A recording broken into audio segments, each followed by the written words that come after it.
Thank you.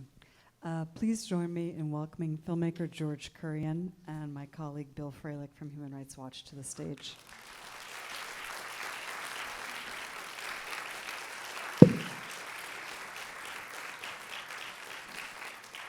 Welcome, and thank you. Wherever you like. Yes, welcome. And I'll also just quickly mention, I think many of you know, we will have mics in the audience as well. So I'm just going to start off with something really basic, just to sort of set the context for everyone, and then we'll open it up to questions. But I've been with George in London. We've met before. And just to say that, as everyone saw in the film, the story in your film begins almost 2 years ago now, July 2014. And this is a very specific group of friends, but I think the obvious question is, how did you meet this group of friends? And I think there's also some interesting stories about how you ended up getting some of the footage we see in the film. So maybe you can just share a little bit about that group and how you worked with them when they were crossing. Hi, thank you all for coming. I used to actually live in Cairo at this time, and I love music, and I was actually looking out for an oud teacher, and people directed me to Nabil, who is supposed to be one of the best musicians of his generation, now living in exile. And I met him, and we hit it off instantly, and we had and we hit it off instantly, and we had a few lessons. And then one day he suddenly called me and said, "Oh, I'm having a few drinks for friends. I'm leaving." And I said, "What do you mean you're leaving?" And he said, "Oh, I can't tell you on the phone, but come along anyway." So I said, "I'm just going to bring my camera then, if that's okay with you." So he laughed and he said, I was afraid you'd say that. But there are a few other people with me that you have to meet first. So, and if they're okay with it, then you can film. So then I went with Nabil and met his group of friends. And though initially I thought the film was going to be about this incredible musician, once I'd met his group of friends, especially the women, and saw how powerfully articulate they were and the stories that they had to share, I knew the film had to be so much more than just about Nabil and his story about an artist, taking his art into exile, as it were, which was my idea. And then the whole process started about me trying to get on the boat with them, to document the journey. So the process is there are middlemen and then there are smugglers. So the middlemen are just there to take your money and send you to the port, and then hopefully you get on a boat. But the smuggling operation is a really big one. It has the Coast Guard, it's got politicians, it's got the police, everybody involved. Just to give you an example of a bigger scale, this little boat probably made $500,000, for the smugglers. So, and you can't do that kind of operation without, with a lot of big wigs being hand in glove. To cut the long story short, the smugglers refused to let me go. And then Rami, who was part of this group, suddenly said to me, he said, "Hey, if you were willing to come on the boat with us, it's my duty to film for you." And so we sat together, worked out, the risks that he mustn't take when he was filming. And then he said there was absolutely no risk once they were on the boat, because the people actually sailing the boat were just people who couldn't pay the full fare that they were able to. So quite often it was people who didn't have, people who paid $500 as opposed to $2,500 or $6,000, whatever was being charged at any point in time, saying, clean the toilets, cook for them, clean, it was this kind of an affair. So then I sat with Rami, worked with like what shots to do, how to work on it, and things like that. And he did such an amazing job on the boat. And I waited for them in Sicily, which is where the boat landed, and then followed them into the camps. And I'm just going to switch over and ask Bill a question about, I think one of the things about this film that was very powerful for us is that we see this group of friends start off in Cairo, where they're already in exile, and go across, through this sort of very treacherous, to say the least, crossing. But then the whole question of integration once they arrive in the countries they go to. And I was just hoping, Bill, you could put it into context, maybe a little bit chronologically, because this does go back a little bit, but also talking about some of the challenges that we at Human Rights Watch have documented and are trying to deal with the sea crossing, and then, of course, landing and these structural issues. Well, of course, it starts with the trauma in the country of origin, in this case, Syria. And I would say in the work that I've done with Syrian refugees in Jordan and Lebanon and Greece, Turkey, Libya, Sicily as well. I've interviewed Syrian refugees in all of these places, and I've been just struck by how traumatized so many of the Syrians that I've interviewed have been, tortured, telling me in detail about horrific detention. One of the young women mentioned having been detained, and I immediately, my own personal reaction was, how long and how badly were you treated? And then just being the bombings and the devastation of a people who really had a very high standard of living, and many people that do have professional backgrounds. This is not unusual to see people who are articulate, and the wedding picture, I think, was wonderful that you had that footage, to see the kind of life that they had that was taken away from them. And so I think there are a couple, key lines here about, this wasn't our choice, and I'd go back in an instant, the sense of just being torn away from a place that you loved. And Syrians express that all the time, that they really have a love for their homeland and would want to go back to their homeland, and this is not a choice. And in fact, very few Syrians ever applied for asylum in all those, the terrible years under the Assad regime and Assad's father and everything else. This was not a refugee population. These were not people who sought asylum. It isn't until they were absolutely forced, and many people that stayed there from 2011, 2012, 2013, finally in 2014, they're seeing no hope, and they're leaving at that point in time. And then, of course, the devastation of the journey itself. Many people that had really bad experiences in Jordan, Lebanon, and moved on, or came some other routes we found from one of the people here that went from the UAE into Egypt, and some of the for me, some of the most just heart-rending stories that I heard when I was in Sicily, in fact, were people that made the Sahara trip and were just treated, horribly by smugglers, and the number of people that have died on the Sahara route is completely unrecorded and pretty much unknown. And so what we see this group of people doing is leaving from Egypt, I think probably because they heard some of the stories about how horrible it was to try to go overland through Libya to try to make that shorter journey to Lampedusa. And then, taking this longer route, but a safer route, relatively speaking. Of course, everything here is relative. And then you jump ahead to the question of integration. And I think this film really hits the nail on the head in terms of, I never got off the boat. And I feel like I never got off the boat because it's so hard to make that adjustment. If you're a refugee, if you've been traumatized in this way, if you've come from a position where this wasn't what you were seeking, it wasn't what you wanted, and yet you are thrown into this situation, and how you can adjust to it, particularly as an adult, as a person that had a life back home. And dealing with depression is a significant problem in basically every refugee population, and it's the children who are resilient, and the children who, the little Marcel, speaking Dutch, almost immediately. And I was really pleased to see at the end, I guess one of the things I was happiest to see in the film was that the 18-year-old boy in Sweden was actually admitted finally to school and was able to go to school. I was really thrilled to see that, because we have what's called a lost generation now with Syrian children that have been out of school, have lost school in their home country, haven't been able to go to school. Probably 86-87% of the children in Turkey who are not living in camps, only about 250,000 are in camps, close to 3 million are living in the country as a whole. So overwhelmingly, 90% of the people more are living in cities, urban areas. And of those, 85% or more who have children of school age, the children are not going to school.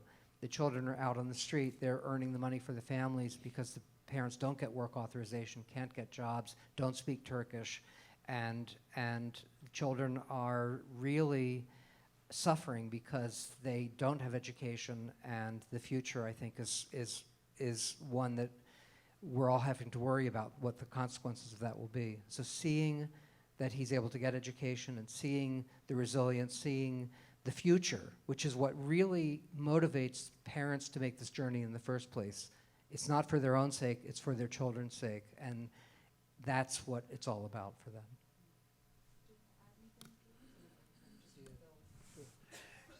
You know, I think Bill touched upon a few very important things.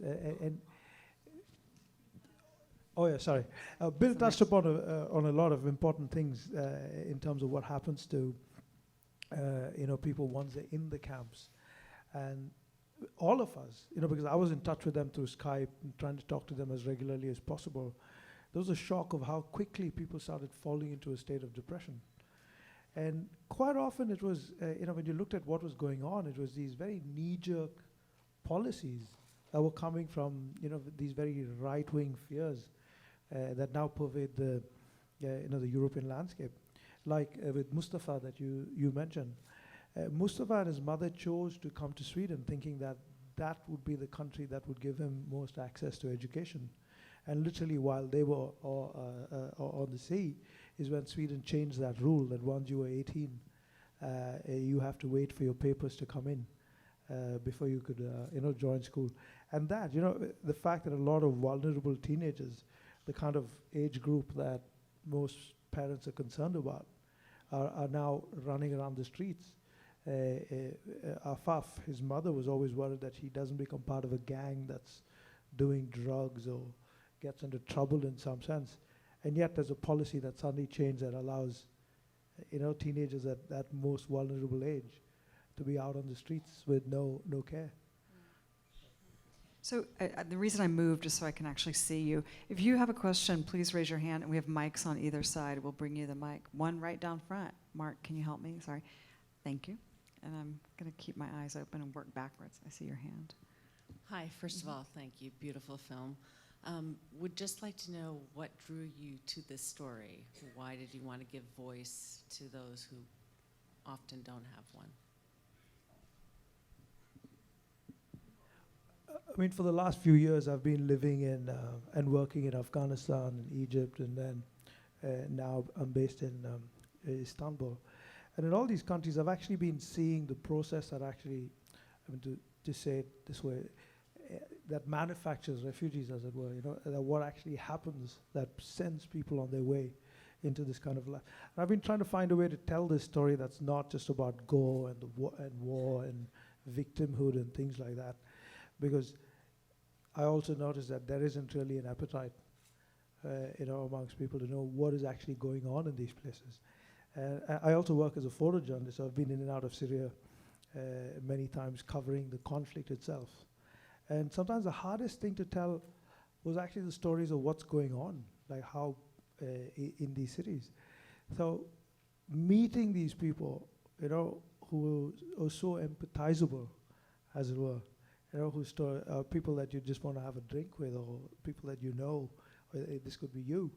And for them to take us through this journey, I thought, it would be a great way to actually bring home what the refugee experience is. Because quite often it's categorized. I mean, people are talking in terms of pennies, how much it costs, to keep a refugee in town, or what's going to happen to our culture, or are we a threat by these people?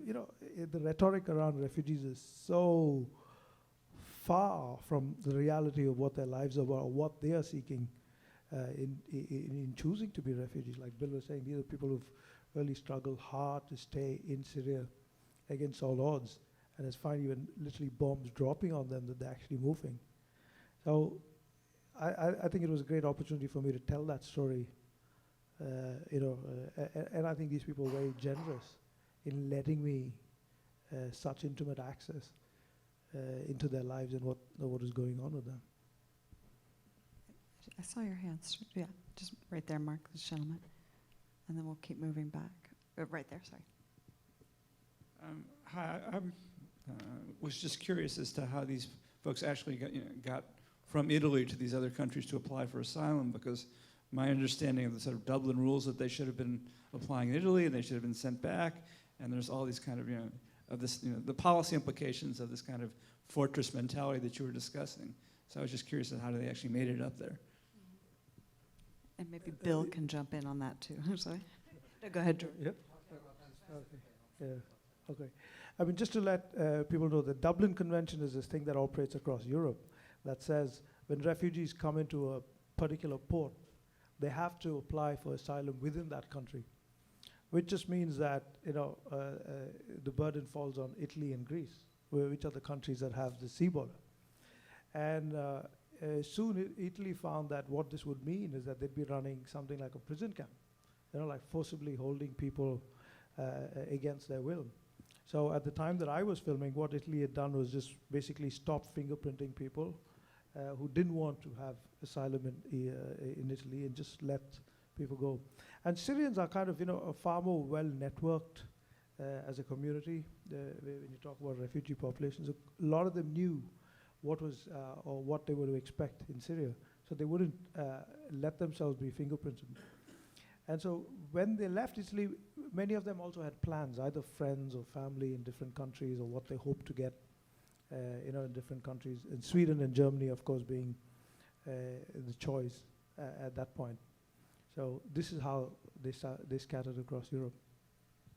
Yeah, let me just add a couple things to that. So, I mean, the Dublin Rule, which is the country first arrival is responsible for examining the claim and processing the person, integrating them, all those things, is on its face just unfair to those countries on the margins of the European Union, like Bulgaria and Malta, Italy, Greece, that often are the countries with the least capacity and the fewest resources to do so.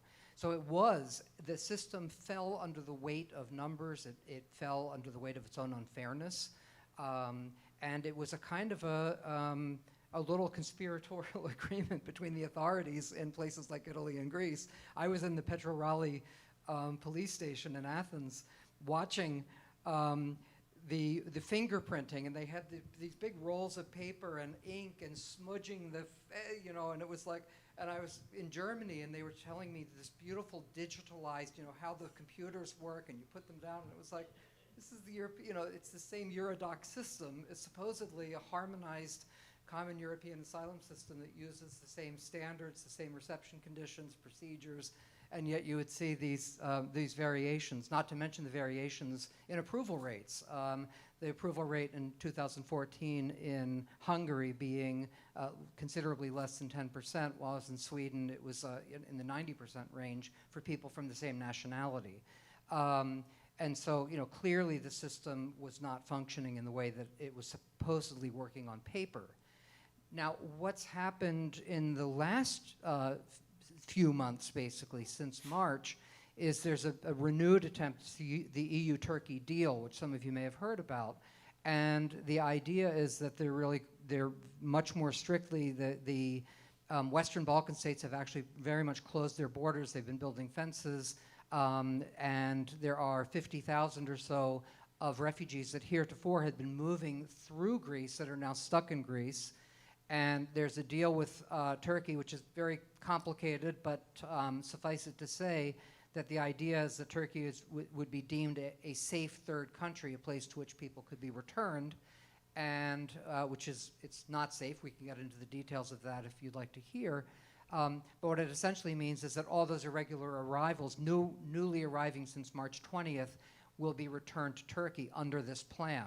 The plan hasn't been working very smoothly. It's been chaotic. I just was a few weeks ago on the islands of Achios, Samos, and Lesbos in Greece at what are called the hot spots for detaining Syrians and others coming from Turkey. And here again, I mean, the situation was utterly chaotic. It was violent. It was filthy. In the European Union, people are being detained by, an EU government that can't put a roof over their head. People just using blankets and cardboard boxes to try to create makeshift shelter for themselves, and then having to stand for hours in line in these detention centers, and fights break out. And the people were telling me that the Greek police sit there and cheer and laugh as people are fighting each other. There was a particularly bad brawl that broke out when I was in Chios the night before.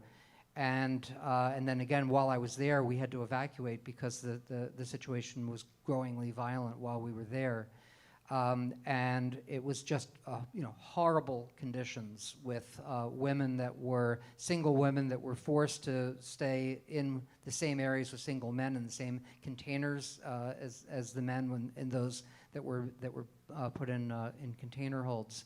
And Greece is back where, back under essentially the Dublin rule all over again, unable to cope, where supposedly there's a relocation system where supposedly the European Union member states are going to be relocating people, and that's completely fallen down and everyone's dragging their feet and it's not working at all. So we've got a crisis on our hands all over again right now, and the situation is really terrible. I see your hand right in the middle. Yeah, I'm trying to go to the back and I'll come back to the front. I see you, all three of you, almost in the same row. Thank you. Hi. I read recently that some refugees are starting to choose to go back to Syria because of the conditions in Europe. Do you know much about that? And if so, is that like a large number, or is this really just a minority?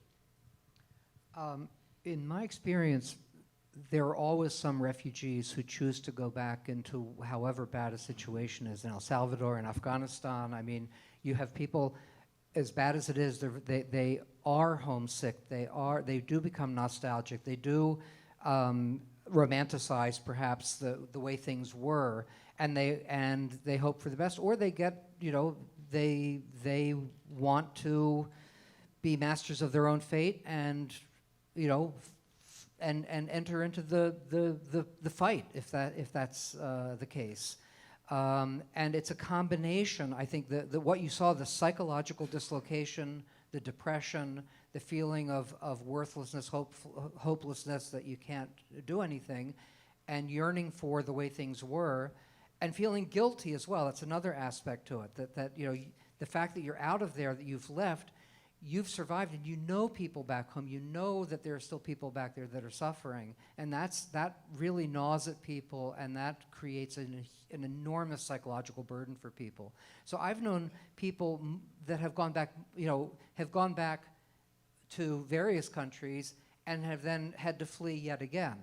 And there is a kind of a testing the waters. We see it with Burmese refugees in Thailand, for example. Going back, seeing, is it safe? Can I finally get back? I want to go back. I mean, refugees want to go home. As the names I'm missing, but as one said, I would go back instantly if I could. That's what I would do. And so there is that very strong pull.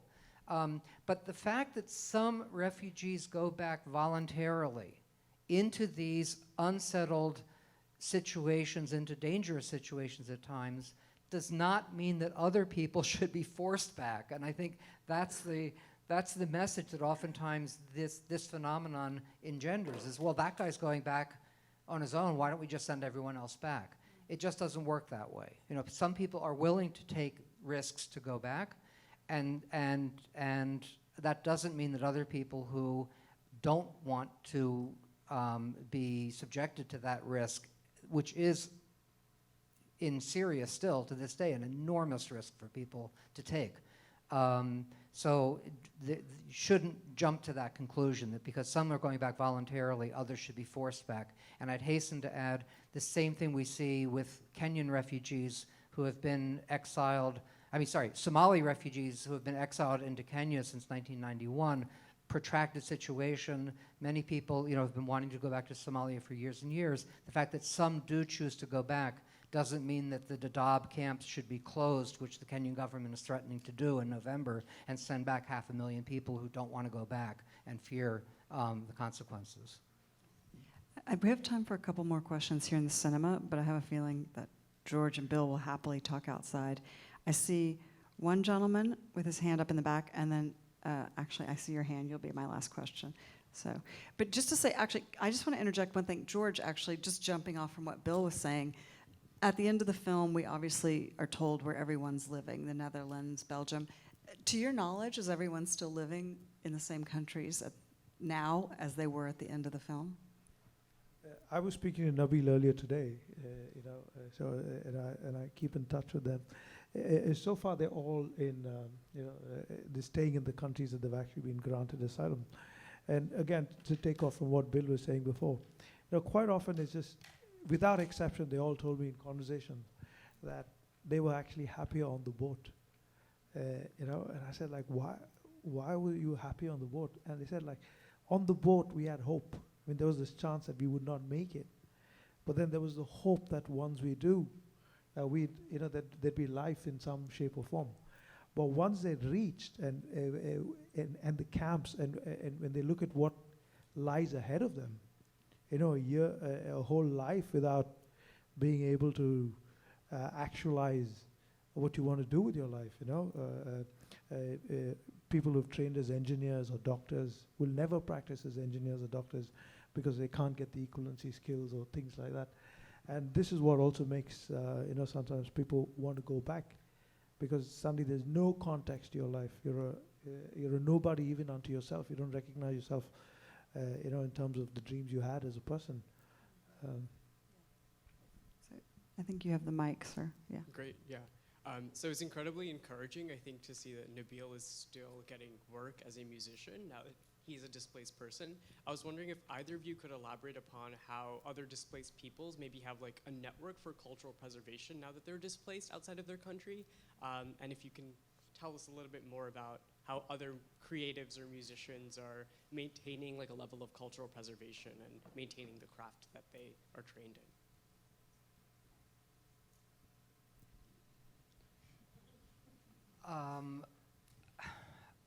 I think I've been in refugee camps in Africa, Asia, Latin America, and I would say that when you have nothing, people find music, and they do find cultural expression, and it's a very important part of identity and I don't know, soul recreation. I don't know, how to express what art means to people.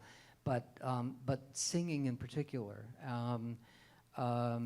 There was actually a film, I think last year, the year before, the Wings of the Antonov, or the Beat of the Antonov, the planes that were going over the Nuba Mountains in Sudan, the Russian planes that were actually bombing people, and it was the Beat of the Antonov, but it was very musical for the displaced people from the Nuba Mountains in Sudan. How music was just a fundamental part of their culture, and that they do take into exile. I think that's extremely important. It is that taste of home that you do bring. If you have nothing whatsoever, you have that memory, you have your voice, and you can give voice to that at home. I also have very close friends with Cambodian refugees that were resettled in the United States, who have, through their temples and through their own cultural associations here, have taught their children the Cambodian dance, which is highly, formal sort of dance. And these children that are born into this culture, American culture, that speak like any other American teenager, you see them doing this very traditional Khmer ballet, essentially, folk dance. It's really just amazing to see the importance of culture, the importance of that as that's passed on from parent to child. And I think, speaking to an American audience, I think we all, just about all of us, have immigrant backgrounds of some kind, and at some level, some residual level, all of us carry something that's probably through song or through expressions of culture that we take from homelands that are generations removed. Thank you. Okay, my last one. Thank you.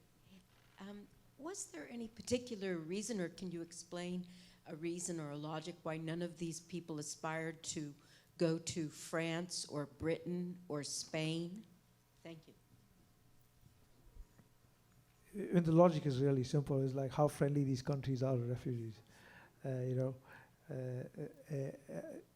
Angela and Najib, the journalists, they'd actually heard about a scholarship, not a scholarship, a fund for exiled journalists. And so the first attempt was in France. But when they reached there, they found that there was no scholarship. So it was really the fact that the number of people these countries were taking in was so few that people were going to the countries that were more welcoming, which at that time was Sweden, Germany, and they finally went to Belgium because they found that when the Paris plan had failed, that they had a chance to get in there. So Let me just add to that relocation plan that I talked about, that's the plan that's supposedly in effect right now as the replacement to Dublin.